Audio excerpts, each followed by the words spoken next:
G'day, welcome back. I'd especially like to welcome my new subscribers, and I hope you enjoy the content on my channel. If you missed the last video, the tailstock upgrades for the lathe, so link up there now, go watch that first, come back and watch this one. Now, in the video before that, I fitted up a new motor to the lathe, and I'm not overly happy with the speeds or range of speeds, and I'm also not happy with the way the potentiometer works. So in this video I'm going to change the potentiometer and show you how to figure out how to change it, or what value to add or to replace one with, and I'm going to knock up another pulley. So follow me over to the lathe over there and we'll get started. And before I get started, I'd like to thank the kind viewer that pointed me in the direction of Dave's Cars channel, who has an excellent description of how all this works. But I will show you what he described and how to work all this out and how to fix it. Now, if you watched the motor installation video, you would have seen how far I have to turn this to get this motor to start.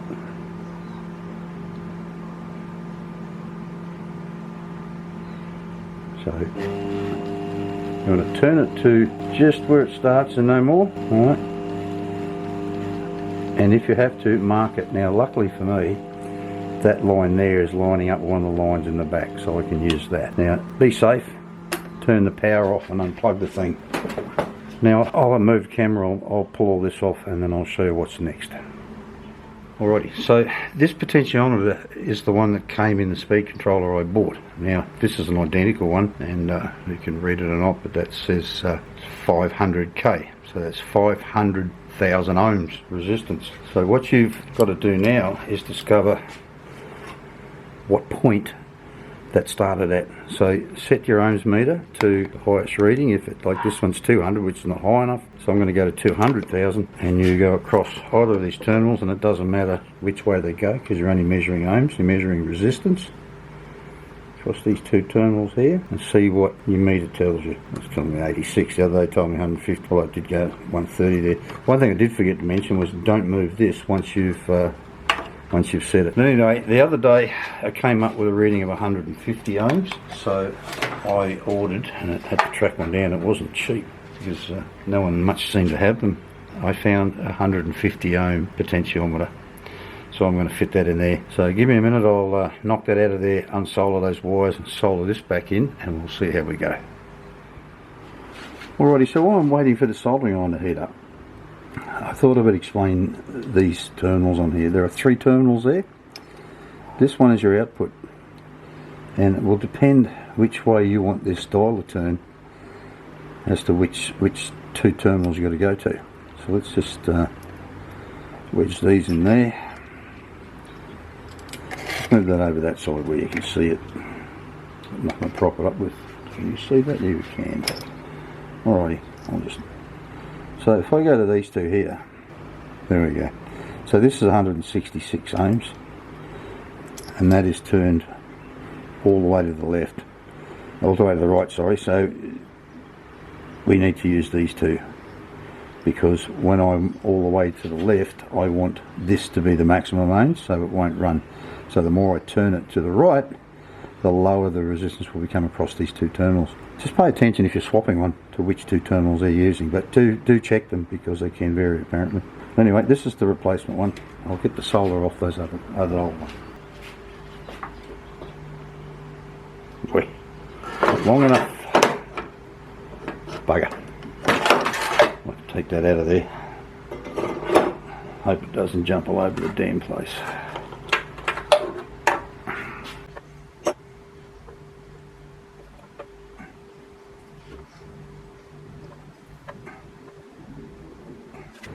Found this snazzy little thing down the road at Mr. DIY the other day, and I thought it'll be great for shrinking these shrink wrap insulators.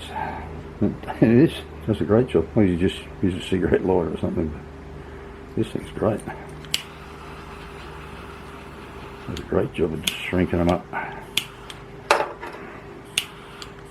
Alrighty. Now, don't need those 2 tabs, so I'll just bend them flat. This one hasn't got any serrations in there for the knob, and it didn't come with the knob. Alrighty, let's get it in here and see what difference it's made. Alrighty, so I've plugged it back in and I'll turn the power on. Make sure it's all the way back.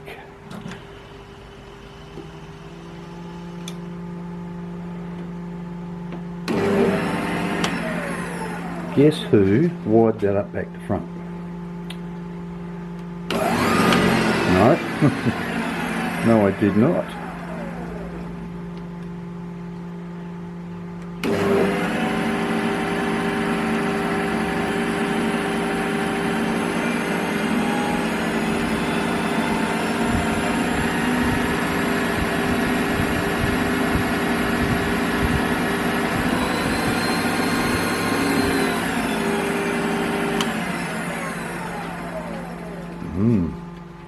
Alrighty, I feel slightly embarrassed by getting that wrong. But when I checked it the other day, it said 150 ohms. This morning it said 220 ohms. But anyway, on the Days Cars video, he was saying that if you can't find the size potentiometer that you want, you can put two in series and get what you want by doing that. So I've actually ordered another one, because this morning it showed 220, and where I got that one from does have a 220, so I've ordered that one now. But anyway, the screwdriver might make this a bit easier because I've got a knob in there.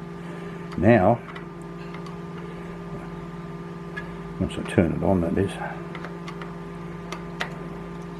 Now, when I turn it on, I can actually stop that, whereas before it was running at about, you know, whatever it was running at, I'm not sure, but now I can dial it up right from the get-go, almost.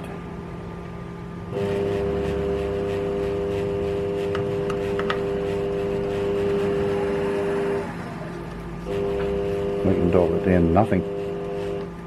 This is the 500 ohm one down here, and it's wired up in series with this, and when I've finished done here I'll pull it apart and show you what I did. But anyway, so now I'm getting the sort of maximum speed I was after.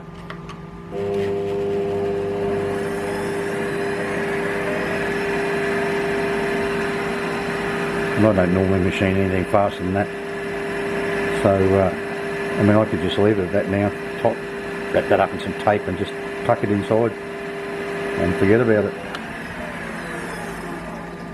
But like I said, I've got the 220 coming, so it only takes a couple of minutes to solder the wires on, so I'll do that tomorrow. But in the meantime, I want to make new pulley, so I'll throw some screws back in here to hold this together and machine that pulley up.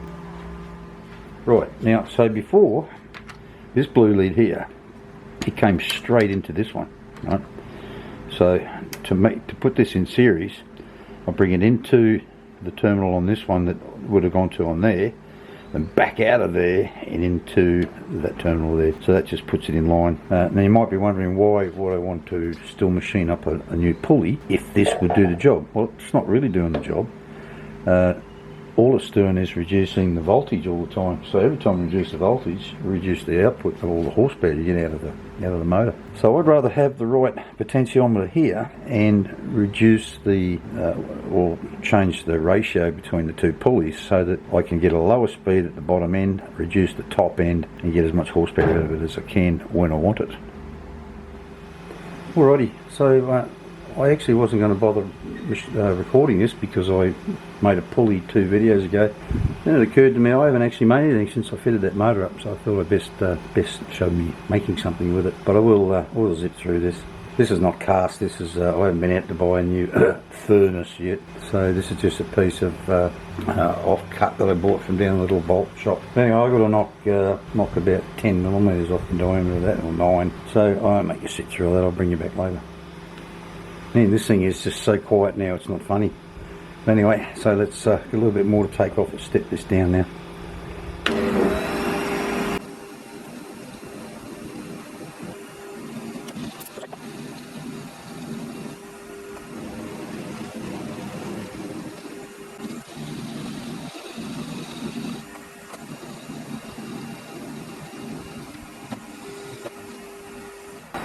Takes a lot longer to slow down this thing than it did before.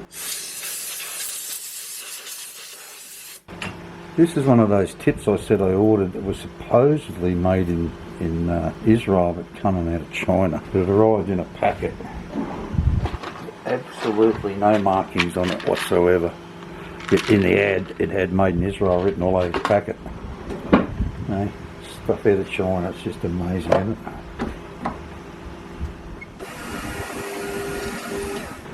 Alrighty, so I'll get that all marked up for the V's and I'll get back to you.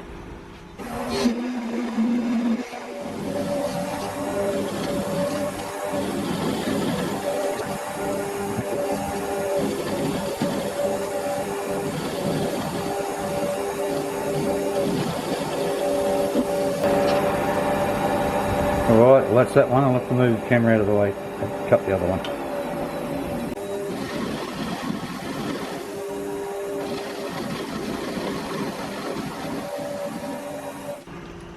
And I'm so impressed by how quiet this is now. Unbelievable.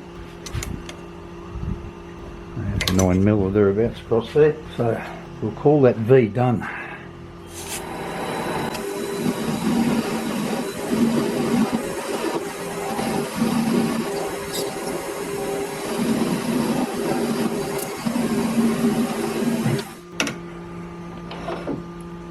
Well viewers, I've got to admit I don't really feel like this today.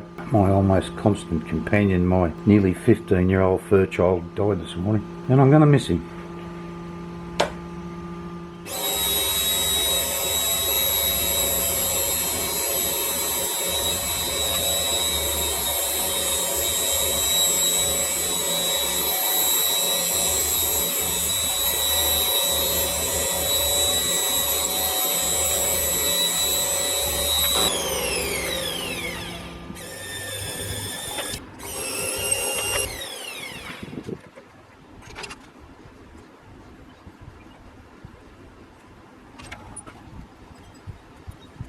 Alrighty, I really should have done that yesterday, but I wasn't in any mindset to do it. I couldn't stop thinking about my little fur buddy and taking him down to get cremated yesterday afternoon was a pretty tough gig.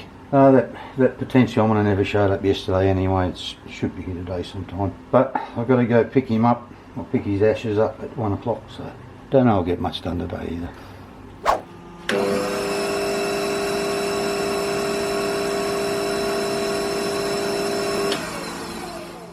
At this point I'd like to thank my patrons for their continued support. If you'd like to become a patron, there's a link down in the description. You can sign up there and toss me a couple of dollars every month. It all helps, every little bit of it. If you don't want to become a patron, then you can buy me a coffee. There's a link there on the screen now or down in the description as well. You can also scan that QR code there. Or if you don't want to do that, there's always that thanks button. Well viewers, that 220 kilo ohm potentiometer showed up and it didn't fix it either. So what I've done now is I've wired in the 150 and the 220 in series, and I've come up with something I think I can live with. That will have to live inside.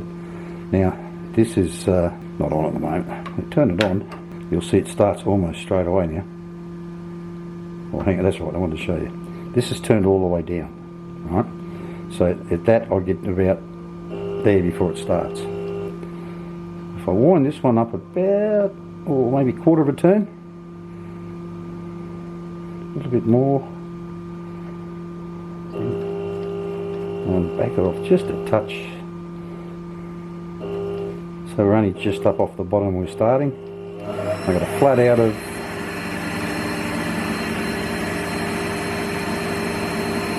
more than I need.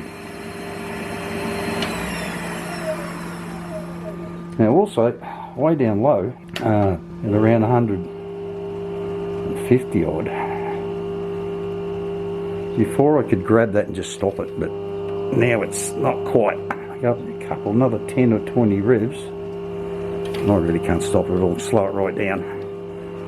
That means I should maybe be able to tap with it. But anyway, so I can live with that I think.